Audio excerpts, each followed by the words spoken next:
రాజస్థాన్ అడవుల్లో నిశ్శబ్దంగా ఉన్న ఒక చిన్న గ్రామం. బయట చూస్తే ఇదొక సాధారణ గుడి. కానీ లోపలికి అడుగు పెట్టిన వాళ్ళంతా ఒకే మాట చెప్తారు: ఇక్కడ ఏదో తప్పు జరుగుతుంది. ఎందుకంటే ఈ గుడిలో భక్తులు మాత్రమే కాదు, విడుదల కోసం ఎదురు చూస్తున్న వేలాది ఆత్మలు కూడా ఉంటాయంట. ఇండియాలో మీరు వెళ్ళడానికి భయపడాల్సిన టెంపుల్స్లో ఇదొకటి. అంతేకాదు, ఒకవేళ మీరు ఇక్కడికి వెళ్తే మీ ప్రాబ్లం సాల్వ్ అవుద్ది, లేదు అంటే అంతకన్నా పెద్ద ప్రాబ్లం మీ వెంట పడుతుందంట. అదే ఇండియాలో ఎక్సార్సిజం క్యాపిటల్ గా చెప్పి Rajasthan's most mysterious temple Mehandipur Balaji temple. ఒకవేళ మీరు ఈ గుడికి వెళ్ళాలి అనుకుంటే ఒకటికి 2 సార్లు ఆలోచించుకోండి. మీకు నిజంగా ప్రాబ్లం ఉండి వెళ్తున్నారా, లేకపోతే జస్ట్ క్యాజువల్ గా వెళ్తున్నారో అని. వెళ్లే ముందు మరీ జాగ్రత్తగా అక్కడ పాటించాల్సినవి కూడా తెలుసుకొని వెళ్ళండి. ఈ ఆలయంలో చెప్పే బాలాజీ అనేది మనం సాధారణంగా అనుకునే వెంకటేశ్వర స్వామి కాదు. ఇక్కడ బాలాజీ అంటే హనుమంతుడే, అది కూడా శక్తితో ఉన్న హనుమంతుడిని బాలాజీ అని పిలుస్తారు. అందుకే ఈ ఆలయానికి ఆ పేరు వచ్చింది. అయితే ఈ గుడి లోపలికి అడుగు పెట్టిన ప్రతి ఒక్కరూ కూడా బయటకు వచ్చే వరకు మనసులో కానీ బయట కానీ చెప్తూనే ఉండే ఒకే ఒక్క మాట: భూత పిశాచ నికట నహి ఆవే, మహావీర జబు నాము సునావే. దీని అర్థం: ఓ మహావీర, నీ నామం ఎక్కడైతే వినిపిస్తుందో అక్కడికి భూతాలు, పిశాచులు, దుష్టశక్తులు దరి చేరడానికి కూడా భయపడతాయి. నిజంగానే ఈ గుడిలో ప్రతిరోజు కూడా చాలా మంది దయ్యాలు పట్టిన వాళ్ళని చైన్స్ తో కట్టేసి వాళ్ళని ఆత్మల నుండి విడిపిస్తూ ఉంటారు. అలా విడిపించిన తర్వాత ఆ ఆత్మలు ఆ గుడి నుండి బయటికి వెళ్ళలేక అదే గుడి లోపల బందీగా ఉండిపోతాయంట. అలా ఉండిపోయిన ఆత్మలు అక్కడికి వచ్చిన వాళ్ళని పట్టుకొని బయటికి వెళ్ళడానికి చాలా ఎక్కువ ఛాన్సెస్ ఉన్నాయని ఈ గుడిలో కొన్ని స్ట్రిక్ట్ రూల్స్ ని ఫాలో అవుతారు. అసలు ఈ మెహందీపూర్ బాలాజీ టెంపుల్ హిస్టరీ ఏంటి? చాలా హనుమాన్ టెంపుల్స్ ఉండగా ఎందుకు ఇక్కడే పర్టికులర్ గా ఆత్మలని వదిలించడం ఫేమస్ అయ్యింది? ఈ గుడిలో ఫాలో అవ్వాల్సిన రూల్స్ ఏంటి? అక్కడ చనిపోయిన ఫ్యామిలీ ఎవరు? వాళ్ళు చనిపోవడానికి కారణం ఏమైనా తెలిసిందా? అండ్ ఈ గుడి చుట్టూ ఉన్న న్యూస్ లో నిజాలెంత? ఇలా చాలా ఇంట్రెస్టింగ్ అండ్ హారర్ విషయాలు ఉన్నాయి. సో వీడియోని ఎండ్ వరకు చూడండి. కంటెంట్ నచ్చితే సబ్స్క్రైబ్ చేసుకోండి, లైక్ చేసేసి షేర్ చేయడం మాత్రం మర్చిపోకండి. ఈరోజు మన ఛానల్ 10,000 సబ్స్క్రైబర్స్ ను చేరుకుంది. ఇది నా ఒక్కరి విజయం కాదు, మీ అందరి నమ్మకం, మీ సపోర్ట్, మీ సమయం వల్లే సాధ్యమైంది. ప్రతి వీడియో చూసినందుకు, ప్రతి లైక్, కామెంట్, షేర్ కు హృదయపూర్వక ధన్యవాదాలు. మీ సపోర్ట్ నాకు ఇంకా మెరుగైన కంటెంట్ ఇవ్వడానికి ప్రేరణ. ఇది కేవలం ఆరంభం మాత్రమే. Thank you for supporting me. And late చేయకుండా లెట్స్ సాల్వ్ ది కేస్.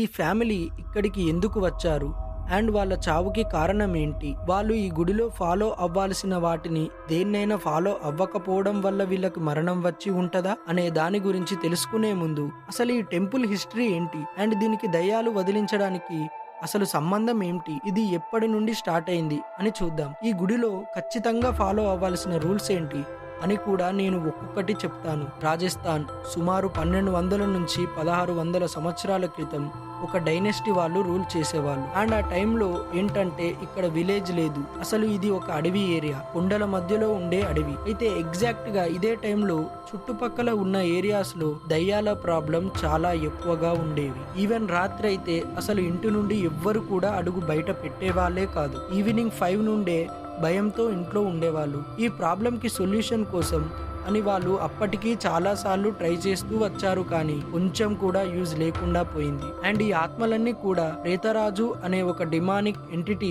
కంట్రోల్లో ఉండేవి. అతను ఈ అడవిలో ఉంటూ ఆత్మలన్నీ పాలిస్తూ ఉండేవాడంట. అయితే ఈ చిన్న ప్లేస్ ని పరిపాలించే సామంతరాజు పేరు గోసాయిజీ మహారాజ్. ఇతను కూడా ఈ ప్రాబ్లం గురించి ముక్కని దేవుడు లేడు, చెయ్యని పూజ లేదు. రోజులు గడిచే కొద్దీ ప్రాబ్లం పెరుగుతుంది తప్ప తగ్గట్లేదు. అండ్ కొన్ని డేస్ కి డే టైంలో అడవికి వెళ్లే వాళ్ళు కూడా పిచ్చోళ్ళు అయిపోవడం ఆర్ పిచ్చి పట్టినట్టు బిహేవ్ చేయడం లాంటివి చేసేవాళ్ళు. ఒక పక్కన వయసైపోతుంది, ఇంకో పక్కన ఇన్ని దేవుళ్ళకి పూజలు చేసినా కానీ తమ ప్రజలను పడే ఈ బాధని మాత్రం తగ్గించలేకపోయాడు అనే బాధ అతనిలో చాలా ఉండేది. అయితే ఒకరోజు నిద్రపోతున్న గోసాయిజీకి ఒక విచిత్రమైన కల వచ్చింది. అందులో గోసాయిజీ గారు ఆ రాత్రి టైంలో ఎవ్వరూ వెళ్ళని అడవి వైపు వెళ్తూ అందులో ఉన్న ఒక చిన్న కొండపైకి నడుస్తూనే ఉన్నారు. మొత్తం కూడా చీకటి, ఏమీ కనిపించట్లేదు, కానీ ఆయన మాత్రం నడుస్తూనే ఉన్నారు.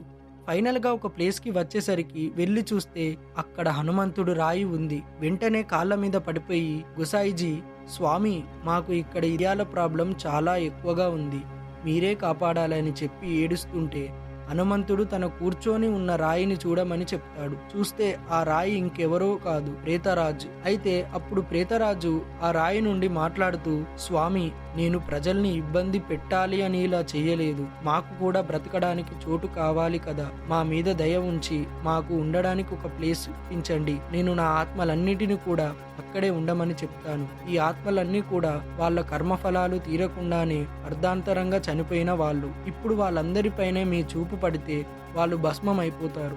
అప్పుడు వాళ్ళకి ఆత్మకి ఇంకెప్పటికీ మోక్షం రాదు, మా మీద జాలి చూపించండి అని బ్రతిమాలితే అప్పుడు గోసాయిజీ కూడా హనుమంతుడిని, స్వామి, మాకు దగ్గరగా ఉండండి, మమ్మల్ని కాపాడుతూ ఉండండి అని అడగడంతో ఇప్పుడు దీని మొత్తానికి సొల్యూషన్గా హనుమంతుడు కూడా ఉండడానికి ఒప్పుకుంటాడు. అయితే ప్రజెంట్ ఇప్పుడు ఆ ఆత్మల్ని కంట్రోల్ చేయడానికి ప్రేతరాజు ఉన్నాడు అండ్ అతన్ని కంట్రోల్ చేయడానికి హనుమంతుడు ఉన్నాడు. కానీ ఆత్మలన్నీ ఆ ప్లేస్ నుండి బయటకు వెళ్ళనివ్వకుండా ఆపడానికి ఒక కాపరి కావాలి. దానికోసం భైరవుడు వచ్చాడు. భైరవుడు శివుడి అంశ. ఇలా ఈ ముగ్గురు కూడా ఇక్కడికి వచ్చారు అండ్ ఇప్పుడు వీళ్ళకి ఇక్కడ గుడి కావాలి. దాని గురించి డిస్కషన్ అవుతుండగానే సడన్ గా గోసాయిజీని ఎవరో వచ్చి నిద్ర లేపుతారు అండ్ వెంటనే పరుగున రాత్రి కలలో కనిపించిన చోటుకి వెళ్లి చూస్తే అక్కడ నిజంగానే 3 ప్రతిమలు ఉన్నాయి. గోసాయిజీకి ఏమీ అర్థం కాలేదు. రాత్రి చూసింది కళ లేకపోతే నిజమా అని. ఏదైతే ఏంటి, హనుమంతుడే నేరుగా వచ్చి గుడి కట్టమన్నాడు అనుకొని గోసాయిజీ అదే ప్లేస్ లో గుడి కట్టించారు. తర్వాత దీని చుట్టూ ఒక ఊరు వచ్చింది అండ్ ఈ టెంపుల్ పేరు గోసాయి బాలాజీ టెంపుల్.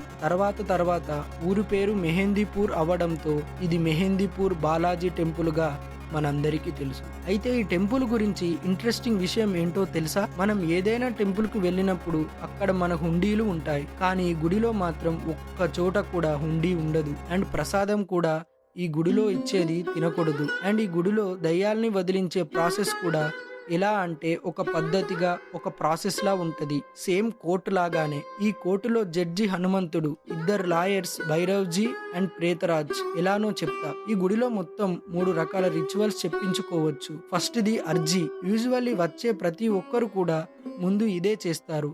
ఇందులో ఏంటంటే ఫస్ట్ బయట షాప్స్ లో ఉండే లడ్డూలను కొనుక్కోవాలి. వాళ్ళు 2 బాక్సుల్లో లడ్డూలు ఇస్తారు. ఇవి తినే లడ్డూలు కాదు. ఇందులో ఒక బాక్సులో 6 వరకు లడ్డూలు ఉంటాయి. ఇవి బ్లాక్ కలర్లో ఉంటాయి.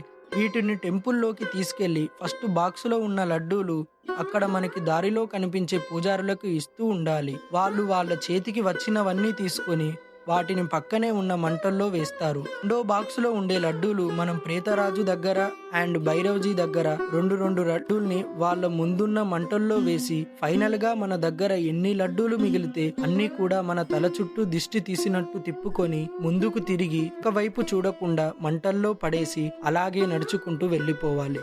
ఎట్టి పరిస్థితుల్లో కూడా గుడిలో నుండి బయటకు వచ్చే వరకు కూడా వెనక్కి మాత్రం తిరిగి చూడకూడదు. ఈవెన్ అక్కడ వెనక నుండి మీ ఫ్యామిలీ మెంబర్స్ ఆర్ మీకు ఇష్టమైన వాళ్ళు పిలుస్తున్నట్టు అనిపించినా కానీ గుడి నుండి బయటకు వచ్చే వరకు వెనక్కి తిరగడానికి మాత్రం వీల్లేదు. ఎందుకంటే ఈ గుడిలో మొత్తం 4 ఛాంబర్స్ ఉంటాయి. ఫస్ట్ ది హనుమాన్కి, సెకండ్ ది భైరవ్జీకి, థర్డ్ అండ్ ఫోర్త్ ది ప్రేతరాజుకి. ఈ 3-4 ఛాంబర్స్ లో ప్రతిరోజు కూడా కొన్ని వందల మందికి దయ్యాల్ని విడిపిస్తారు. ఇంగ్లీష్ లో దీన్నే ఎక్సార్సిజం అంటారు. ఇందులో మీరు ఎప్పుడు వెళ్ళినా కానీ అక్కడ మనుషులు దయ్యాలు పట్టి పిచ్చి పట్టినట్టు బిహేవ్ చేస్తూ ఉంటారు. వాళ్ళకి ట్రీట్ చేసే పూజారులు ఆ ఆత్మని బట్టి ఒక్కదానికొక రకమైన ట్రీట్మెంట్ ఇస్తారు. కొన్ని మంత్రాలకి పోతే ఇంకొన్ని మాత్రం కట్టేసి కొట్టే వరకు కూడా పోవు. ఇలా చాలా ఉంటాయి. అయితే అలా విడిపించిన ఆత్మలు ఈ గుడి నుండి బయటకు వెళ్లకుండా భైరవ్జీ ఆపుతాడు. ఒకవేళ మీరు బయటకు వెళ్ళేటప్పుడు వెనక్కి తిరిగి చూసారు అంటే ఇదొక ఆత్మని మీరే రమ్మని పిలిచినట్టే అవుద్ది. ఆత్మ దానంతట అది బయటికి వెళ్ళలేదు, కానీ ఒక మనిషిని పట్టుకొని బయటకు వెళ్ళిపోవడానికి ఛాన్స్ ఉంది. సో అందుకే వెనక్కి తిరిగి చూడొద్దు అంటారు. అండ్ గుడిలో ఉన్నప్పుడు వేరే ఎవ్వరిని కూడా ముట్టుకోవద్దు అంటారు. ఈవెన్ గుడి బయట కానీ గుడి లోపల కానీ కనీసం వాటర్ కూడా తాగకూడదని చెప్తారు. ఎందుకంటే మనం ఏమైనా తిన్నా ఆర్ తాగినా కానీ ఈ ఆత్మలు వాటికి అట్రాక్ట్ అయ్యి మనల్ని పట్టి పీడించే డేంజర్ ఉందట. అందుకే ఇక్కడ ప్రసాదం కూడా ఉండదు. అయితే లోపలికి వెళ్ళే వాళ్ళందరూ కూడా ప్రాబ్లమ్స్తోనే వెళ్తారు. కాబట్టి కొన్నిసార్లు ఏంటంటే ఒకరికి ఉన్న ప్రాబ్లంని వేరే వాళ్లకు అంటించి అక్కడి నుండి వెళ్ళిపోవాలి అనుకుంటారు. సో అందుకే ఎవరైనా ఏమైనా ఇచ్చినా కానీ ఎట్టి పరిస్థితుల్లోనూ తీసుకోకూడదని చెప్తారు. ఇది మోస్ట్లీ దయ్యం పట్టిందని కన్ఫర్మ్ అయిన వాళ్ళు చేస్తారు. ఇలా జాయిన్ చేసుకున్న తర్వాత ఆ ఆత్మని జస్ట్ బయటికి రప్పించాలా, లేదు అంటే అసలు ఈ భూమి మీదే లేకుండా చేయాలని చెప్పి ప్రేతరాజు అండ్ భైరవ్జీ హనుమంతుడు ముందు వాదించుకుంటూ ఉంటారంట. ప్రేతరాజు ఏమో ఆత్మకి సపోర్ట్ చేస్తూ ఉంటాడు. దాని తర్వాత హనుమంతుడు డెసిజన్ తీసుకొని ఆ ఆత్మను బయటికి తీసేస్తే ఆ ఆత్మ ఆ గుడిలోనే ఉంటది. అసలు భూమి మీద ఇంకా ఉండడానికి ఛాన్స్ లేదు, ఈ ఆత్మ కాలం ముగిసింది అనుకుంటే హనుమంతుడు చూపు పడగానే ఆ ఆత్మ భస్మం అయిపోతుందట. అందుకే ఈ వాదనలు అయ్యే వరకు ఈ దయ్యం పట్టిన మనుషులు అక్కడే ఉంటారు. అండ్ ప్రాబ్లం సాల్వ్ అయిపోతే సవమని అని ఇంకో రిచువల్లో మనకు తోచినంత ఫుడ్ ని దానం చేయొచ్చు. అండ్ ఇన్ని ఇయర్స్ లో కొన్ని వేలల్లో ఆత్మల్ని విడిపించారు కాబట్టి అందులో చాలా వరకు ఆత్మలు వాటి టైం అయ్యే వరకు ఇదే టెంపుల్లో వెయిట్ చేస్తూ ఉంటాయంట. సో అందుకే వెళ్ళిన ప్రతి ఒక్కరు కూడా చాలా చాలా జాగ్రత్తగా ఉండాలి అని చెప్పి అక్కడున్న లోకల్ వాళ్ళు చెప్తూ ఉంటారు. అయితే ఇలాగే 2025 జూన్ 11న సురేంద్ర కుమార్ ఉపాధ్యాయ్, అతని వైఫ్ దేవి, కొడుకు 33 ఇయర్స్ ఓల్డ్ నితిన్ అండ్ కూతురు నీలం 31 ఇయర్స్ ఓల్డ్, వీళ్ళంతా కూడా డెహ్రాడూన్ నుండి స్టార్ట్ అయ్యారు. కరెక్ట్గా జూన్ 12న ఇక్కడ టెంపుల్కి దగ్గరలో ఉన్న రామకృష్ణ ధర్మశాల అనే లాడ్జ్లో రూమ్ నెంబర్ 119లో చెక్ ఇన్ అయ్యారు. అండ్ వీళ్ళు జూన్ 13న ఏం చేశారు, ఎవరిని కలిశారు అని చెప్పి తెలియదు. కానీ ఎగ్జాక్ట్గా 14 జూన్ నాడు ఎర్లీ మార్నింగ్ టెంపుల్కి వెళ్ళి దర్శనం చేసుకొని 8 గంటలకు తిరిగి రూమ్కి వచ్చేశారు. అయితే యాక్చువల్గా సేమ్ డే జూన్ 14న 11 గంటలకు వీళ్ళు చెక్అవుట్ చేయాల్సి ఉంది. కానీ మార్నింగ్ టెంపుల్ నుండి రాగానే అప్పటి వరకు నార్మల్గా ఉన్న కుమార్ అండ్ దేవి ఒక్కసారిగా ఇద్దరికి హెల్త్ బాలేదు అని చెప్పడంతో వెంటనే వాళ్ళని హాస్పిటల్కి తీసుకొని వెళ్ళాడు నితిన్. కాకపోతే డాక్టర్స్ ఏమీ లేదు అని చెప్పి టాబ్లెట్స్ ఇచ్చి పంపించేశారు. సరే చెక్అవుట్ చేస్తారులే అని వెయిట్ చేస్తున్న హోటల్ వాళ్ళకి నైట్ 6 అవుతున్నా కానీ వీళ్ళు కిందికి రాకపోవడంతో వెళ్ళి డోర్ కొట్టారు. కానీ లోపల నుండి ఎలాంటి రెస్పాన్స్ లేదు. మొబైల్ నెంబర్స్కి ట్రై చేసినా కానీ నో యూస్. దాంతో స్పేర్ కీతో ఓపెన్ చేసి చూస్తే కుమార్ అండ్ దేవి బెడ్ మీద, నితిన్ అండ్ నీలం నేల మీద ప్రాణం లేకుండా విగత జీవులుగా పడి ఉన్నారు. వెంటనే లాడ్జ్ వాళ్ళు డాక్టర్స్కి అండ్ పోలీసులకి ఇద్దరికీ ఇన్ఫార్మ్ చేయడంతో అక్కడికి వచ్చి చూస్తే చనిపోయారు అని కన్ఫర్మ్ అయ్యింది. అండ్ ఇందులో షాకింగ్ విషయాలు ఏంటంటే ఇక్కడ దొంగతనం జరిగిందేమో అనుకుంటే రూమ్లో ఉన్న గోల్డ్ అంతా కూడా అక్కడే ఉంది. హత్య చేశారు అనుకుంటే అసలు హత్య చేసినట్టు ఎలాంటి మార్క్స్ కూడా లేవు. పోనీ హెల్త్ ప్రాబ్లం వల్ల అంటే బాలేదు అని చెప్పింది దేవి అండ్ కుమార్కు మాత్రమే కదా, మరి వాళ్ళ పిల్లలు కూడా ఎలా చనిపోయారో అర్థం కాలేదు. మేబీ వాళ్ళ ప్రాణాలు వాళ్ళే తీసుకున్నారేమో అని ఆ యాంగిల్లో చూద్దామంటే వీళ్ళు ఫ్యామిలీ అండ్ రిలేటివ్స్ వచ్చి అసలు వాళ్ళకి ఇలాంటి ప్రాబ్లమ్స్ లేవు అని చెప్తున్నారు. పోలీసులు శవాల్ని పోస్టుమార్టంకి పంపించారు. అయితే డెహ్రాడూన్ సిటీ ఎస్పీ ప్రమోద్ గారు అయితే పోస్టుమార్టంలో కూడా ఎందుకు చనిపోయారు అని చెప్పే క్లియర్ ఎవిడెన్సెస్ లేవు అని చెప్పారు. ఇలా ఇన్వెస్టిగేషన్ పరంగా అసలు వీళ్ళు ఎందుకు చనిపోయారనడానికి ఎక్స్ప్లెనేషన్ లేదు. కానీ అక్కడ లోకల్ వాళ్ళు మాత్రం మేబీ ఈ ఫ్యామిలీ వాళ్ళు తెలియక గుడిలో ఉండగా ప్రసాదం తిని ఉంటారు. గుడికి వెళ్ళి వచ్చేటప్పుడు అక్కడ చెయ్యకూడని పని ఏదో చేసి ఉంటారు. అందుకే ఈ గుడిలో ఉండే క్షుద్ర ఆత్మలు వాళ్ళని ఇలా చేసేశాయి అని చెప్పుకుంటూ ఉంటారు. మరి మీరేమనుకుంటున్నారు? నిజంగా ఆన్సర్స్ లేని చావులు ఆత్మలే చేశాయా, లేదు అంటే దీని వెనుక ఇంకేదైనా మిస్టరీ ఉందా? కామెంట్స్లో చెప్పండి. అండ్ రీజన్ ఏదైనా కానీ దీనివల్ల ఈ గుడి చుట్టూ ఉండే భయం చాలా చాలా పెరిగిపోయింది. నా దృష్టిలో దయ్యాలు ఉన్నాయి లేదా అనేది చాలా పెద్ద డిబేట్. కానీ నెగిటివ్ ఎనర్జీ, పాజిటివ్ ఎనర్జీ మాత్రం తప్పకుండా ఉంటుంది. నెగిటివ్ ఎనర్జీ ఉంది అనిపిస్తే ఫస్ట్ ఆ థాట్ నుండి బయటకు వచ్చేస్తే సగం ప్రాబ్లం సాల్వ్ అయిపోతుంది. మిగతా సగం మీకు నచ్చిన టెంపుల్కో, చర్చుకో, మసీదుకో వెళ్తే మీకు కూడా ధైర్యంగా అనిపించి కంప్లీట్గా సాల్వ్ అయిపోతుంది. సో నెగిటివ్ ఎనర్జీని చూసి భయపడకండి. ఈ టెంపుల్ విషయంలో ఈ టెంపుల్లో జరిగేదంతా నాటకం జస్ట్ డబ్బుల కోసం మాత్రమే అని అనడానికి కూడా లేదు. ఎందుకంటే కనీసం హుండీ కూడా లేని టెంపుల్ ఇది. సో దీని గురించి మిస్టరీ మరి ఎప్పటికి వీడుద్దో. ఈ వీడియోని ఇక్కడ వరకు చూసారు అంటే మీకు నచ్చిందని అనుకుంటున్నా. లైక్ చేసి కామెంట్ చేయడం మర్చిపోకండి. ఇలాంటి మరెన్నో హర్రర్ మిస్టరీస్ మరియు టెంపుల్ ఫ్యాక్ట్స్ గురించి తెలుగులో తెలుసుకోవడానికి మా ఛానల్ సీకే షార్ట్స్ని ఇప్పుడే సబ్స్క్రైబ్ చేసుకోండి. పక్కనే ఉన్న బెల్ ఐకాన్ని ఆల్లో పెట్టుకోండి. మా కొత్త వీడియో నోటిఫికేషన్ రూపంలో మీ దగ్గరకు వస్తుంది. ధన్యవాదాలు. జై బాలాజీ, జై హనుమాన్.